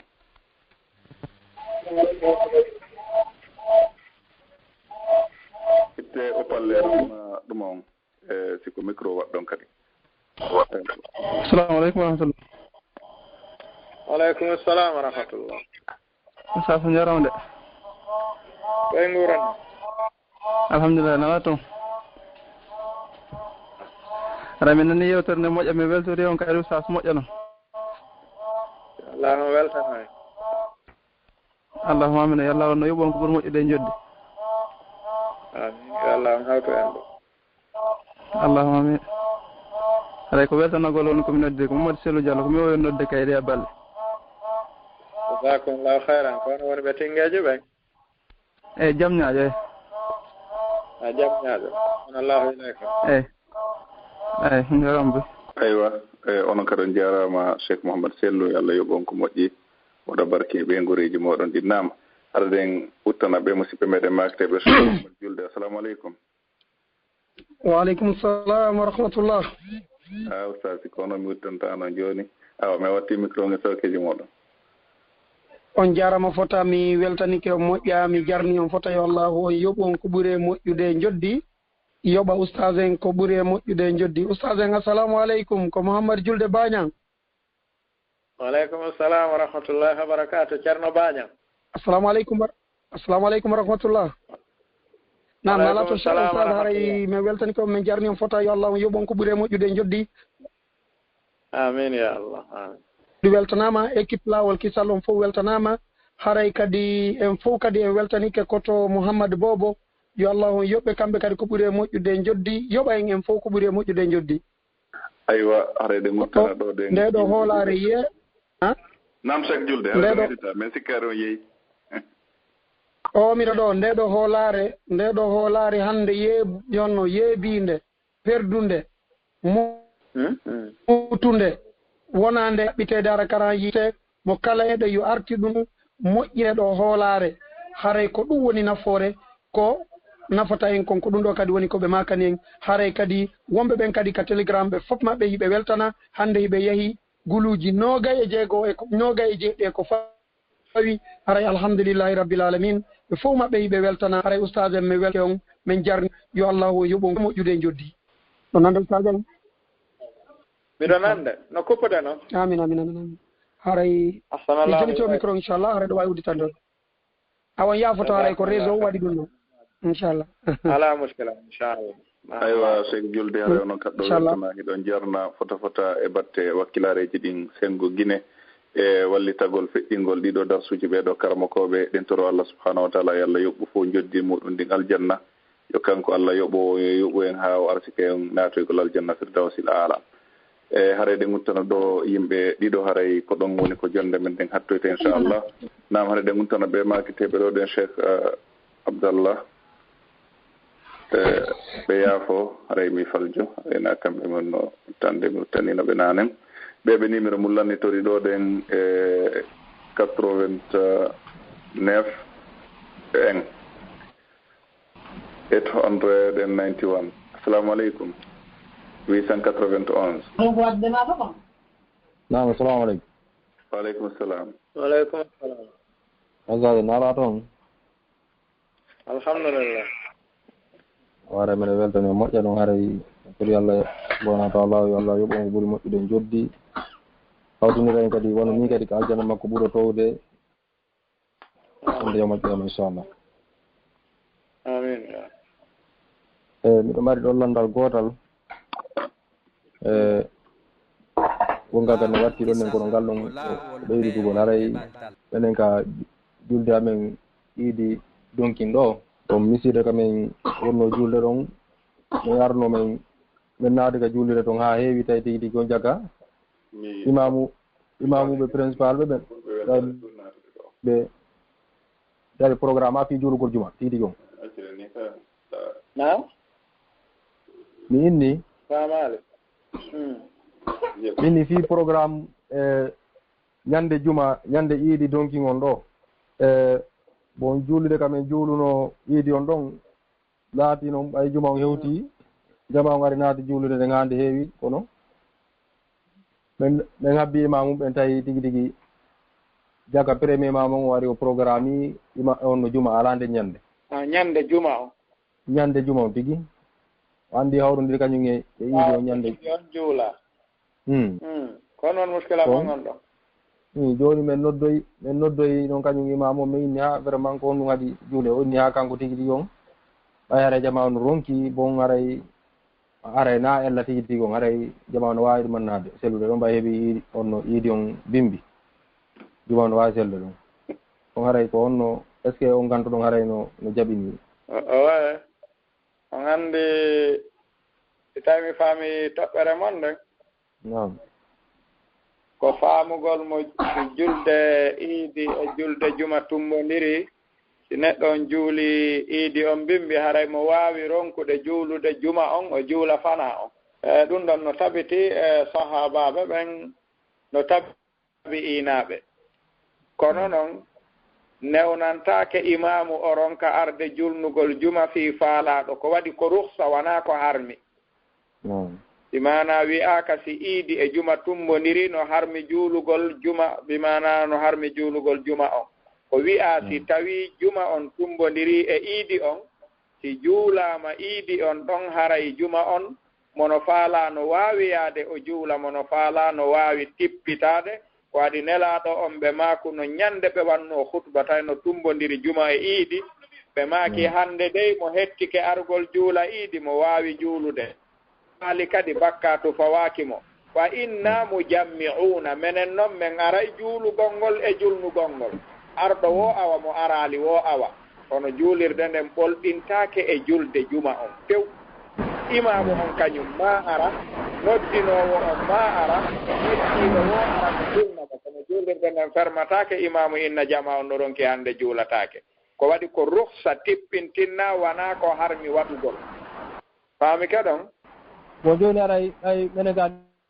ndiyandana fuɗɗi kellude gaɗe joni ara yimɓe fanno wadde ɗon landal kono mene ga ɓuuri on heewi joni ndiyandanno sajude ga moƴƴo on faami yer ko landiɗon ɗon kon non mi faami saji